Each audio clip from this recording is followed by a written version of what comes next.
I'd like to say things are going to get easier from here on out, but I wouldn't do that to you. This next part is going to require a little bit more thinking, maybe more so than you're used to doing. But I promise it won't be too painful. Because here's where we get into the part where things really get concrete, really get usable, and where you really learn to begin implementing the foundation we've been laying to this point. So let's get into a discussion about the software between our ears, the programming that we use to navigate this world of ours. The software that determines what our options are, what resources are available to us, what kind of people that we have in our lives, what's good, what's bad, what's right, what's wrong. And all of those distinctions are determined by our beliefs and values. The way we decide the world operates. What are the rules out there for not only the way the world works, but for our place in it? Now, what's the difference between a belief and a value? Is there a difference?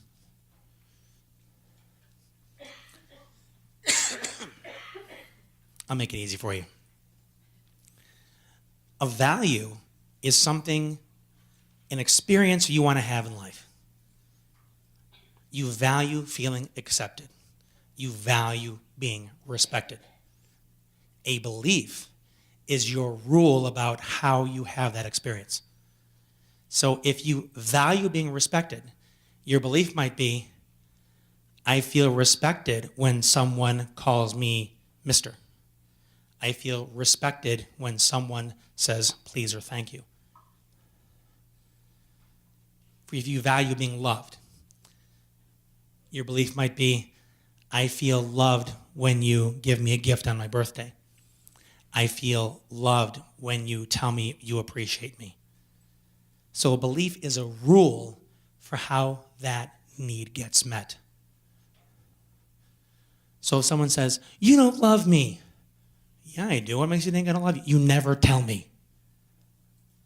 What that person just told you is, I have a belief about what I need from you to feel loved by you. You must tell me. You see how that works? So one of the biggest problems in relationships is people run around with all these beliefs, all these rules for how relationships need to work, how life needs to work, but they don't let anybody else in on it. They just expect you're going to know. Why? Because if you love me, you would just know. I shouldn't have to tell you. You're supposed to mind read. It's one of the prerequisites of our relationship. Anybody else been on the receiving end of this? Anybody been on the delivering end of this? Why? Because you're human. You do this. The only way you can alter it is by being aware that you do this. Now, at the bottom of that page, there's a sample list of values, experiences that you may want to have at any given time. And some of those things might even be things that never occurred to you as being values of yours, because they kind of come and go really quickly.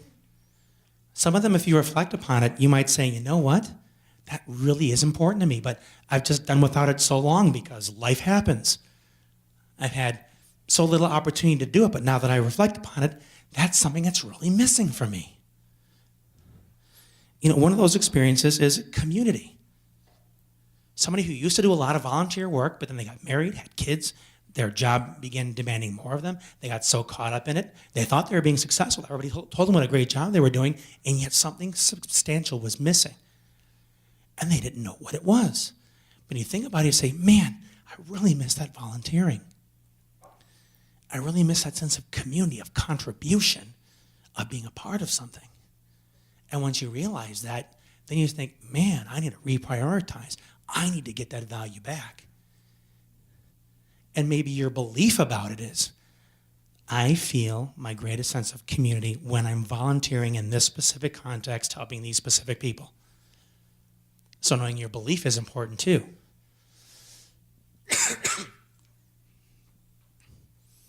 Thoughts? Comments? Who wants to share what some of their core values are?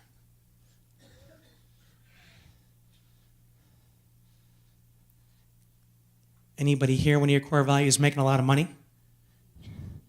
Because from what you told me at the outset here, I didn't get that opinion. I'm a paraprofessional at public school system because I intend to make 7 figures and retire when I'm 30. Because that belief and that value are not in sync.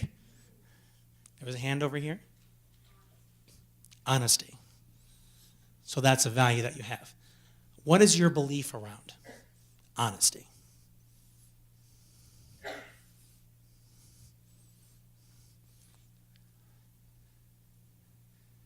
Is honesty a value? You can tweak it a little bit. What do you think about trust?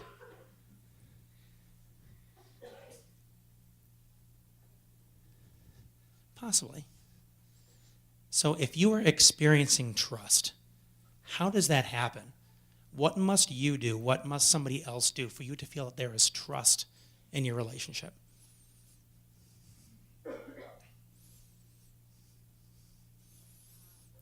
And you can't use the same word in the sentence.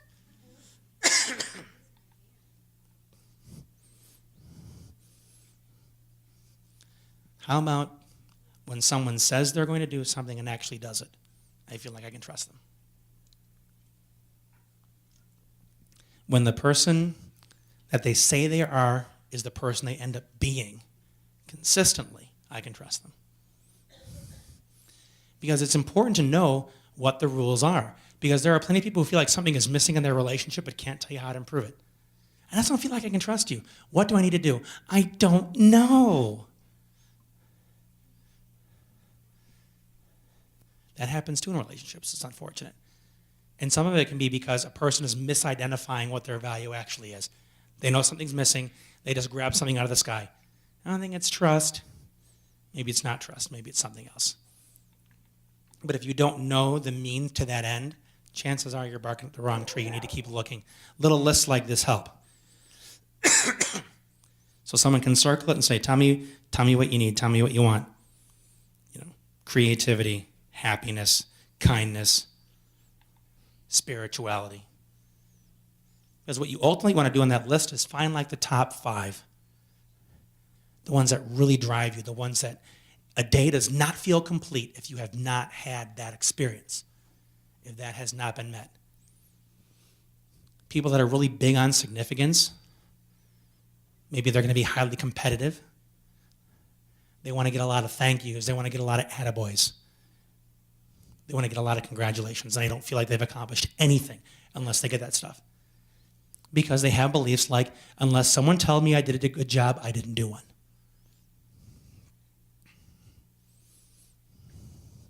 I don't feel loved unless someone tells me they love me. Or there's some people that say, I know that I matter, and no one needs to tell me a darn thing for me to know that.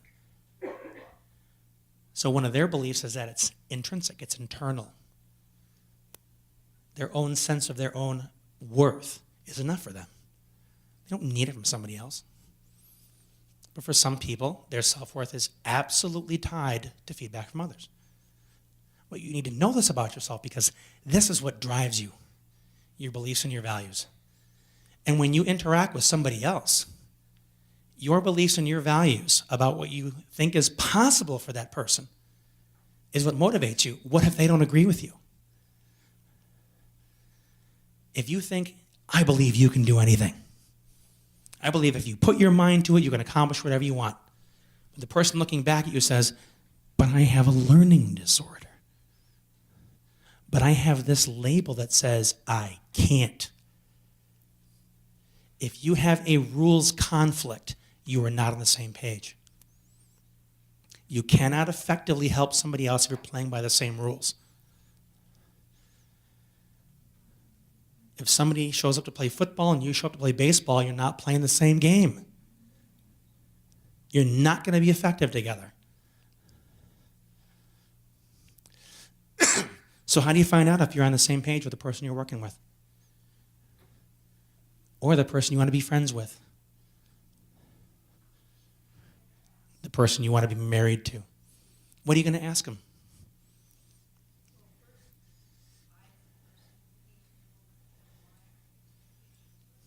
Yeah, You first need to know what your own beliefs and values are. What are your rules? About what?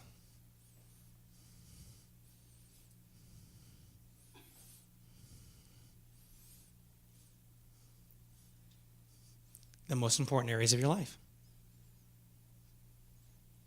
Family, finances, relationships, communication. If religion or spirituality is in it, if politics is a big deal there, you want to know what your beliefs and values are there. If exercise is a big part of your life, you need to know what your beliefs and values are about that. If that's a shared experience that you absolutely require in a life partner, you've got to know what those beliefs and values are so you can check in with the person you're considering and see if they're in alignment with you. If you're working with a child that's on the spectrum, let's say this child is nonverbal. How do you find out what their beliefs and values are?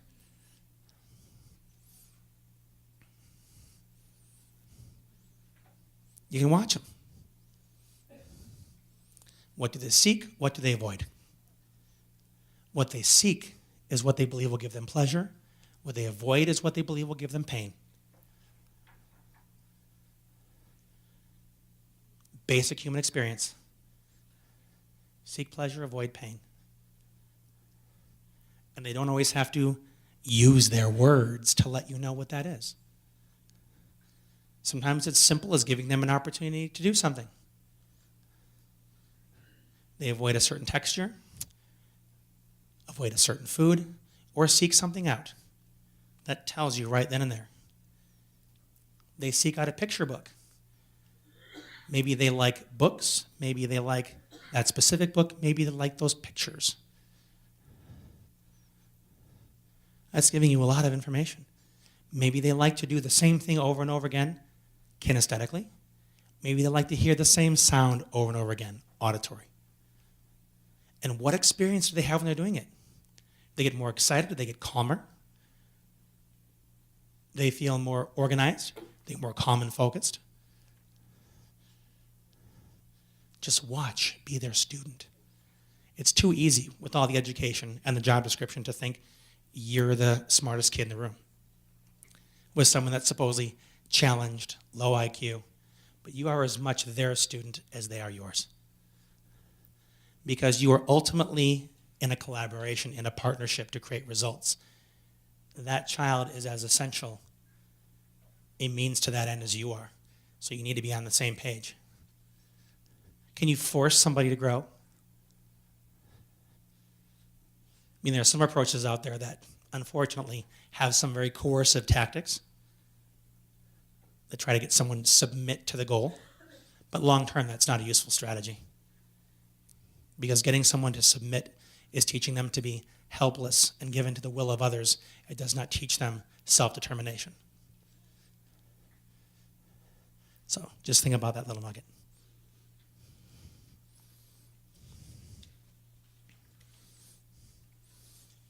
One of the pages there you can definitely do on your own. It just asks you to list your top 10 beliefs. And it can be about anything. Your beliefs about relationships, your beliefs about politics, your beliefs about life in general. And you can make that a list of 100 if you want. Because the important thing for you to do is understand your rules.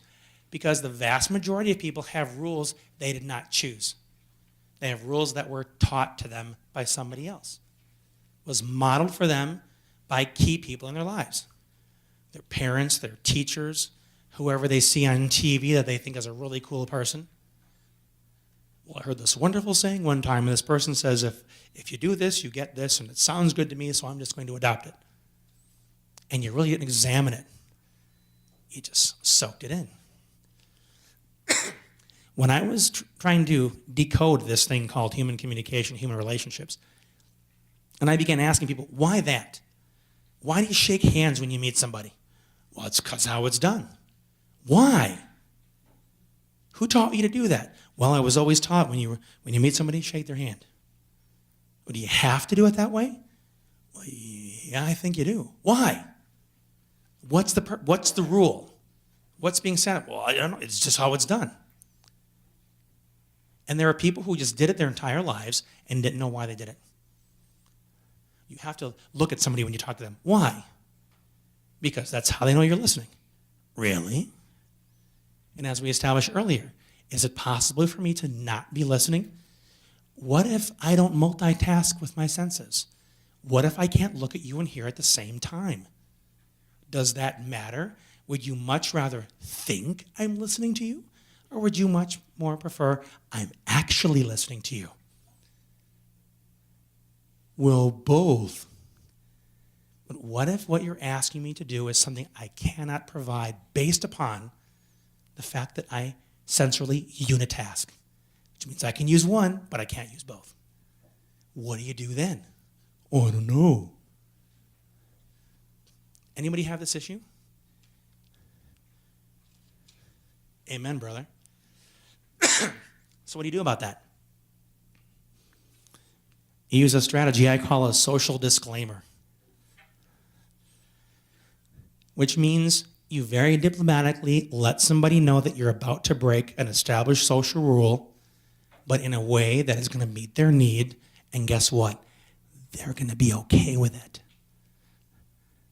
They're not going to smite you and burn you at the stake because you failed to make eye contact. So let me tell you how I do it. If somebody's talking to me and really wants me to look at them, know they're being listened to, but I know that I'm starting to get tired for sustaining eye contact, I know I need to look away to really hear them. If it's in a quiet room, I assume the thinker pose. Very fascinating.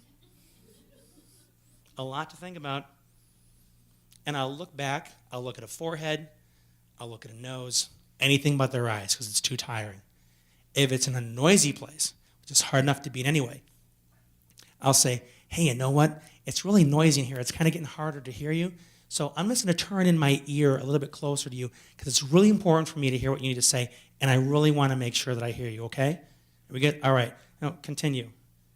Now I can look away and put my ear in. They know that I'm listening. They know they have my attention, and they know how I'm doing it because I just told them. I'm listening to you, and this is how I'm doing it. And they're okay with it. They don't say, you need to look at me, or I feel like you're not listening to me. I just told them I'm listening to them and how I'm doing it. And they're okay with it. I have yet to be shunned using either of those strategies. They just need to know that you're attending to them and listening to them and how you're doing it. It's in the absence of that clarification that they don't know whether they're being listened to or not. So anybody who says, on any kind of a goal, you need to make eye contact in order to have a connection, tell that to a blind person. Somehow they make it work.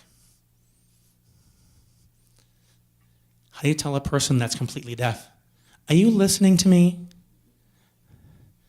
Well, I'm taking in the conversation we're having, but I'm doing it visually and kinesthetically, not auditorily.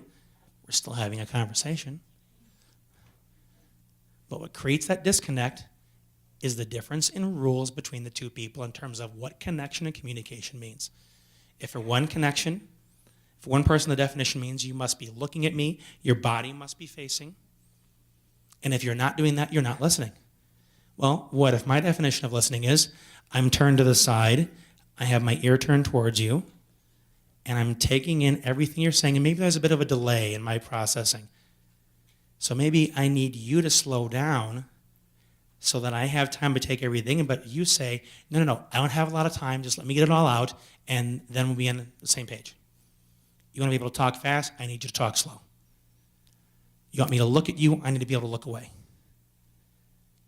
Now, what allows us to overcome that disconnect is to know what our rules are so we can put it out there and then find a middle ground.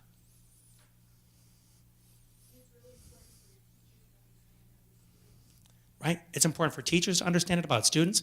It's important for parents to understand it about kids. And more importantly, it's important for the kids to know.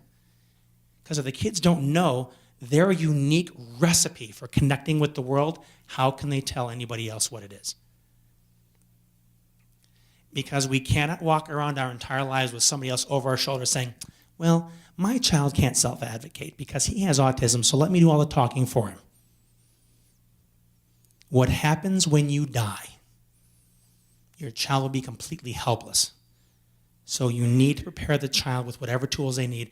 I don't care if your kid needs to spend the rest of their life carrying flashcards. If those cards say, this is my situation, this is what I need, if you can't help me, please direct me to someone who can. As my 10-year-old,